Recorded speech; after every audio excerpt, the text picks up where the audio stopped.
নমস্কার বন্ধুরা, আবার একটা নতুন ভিডিওতে তোমাদের সবাইকে স্বাগত। সকালে হঠাৎ দেখি বাবার মশাই মটন নিয়ে এসে হাজির। কি তার নাকি আজকে আলু দিয়ে মাটনের লাল লাল ঝোল খেতে ইচ্ছা করছে।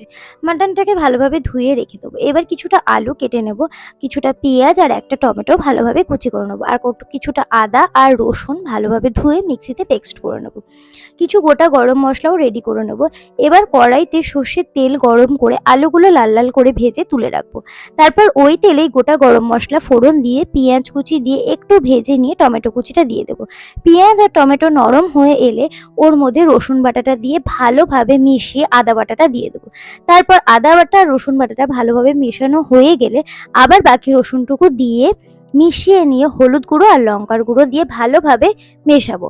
তারপর মাটনটা দিয়ে দেবো। তারপর ওই মাটনটা একটু কষিয়ে নিয়ে কিছুটা নুন আর কাশ্মীরি লঙ্কার গুঁড়ো দিয়ে ভালোভাবে কষাবো যতক্ষণ না মাংস থেকে তেল ছাড়ছে।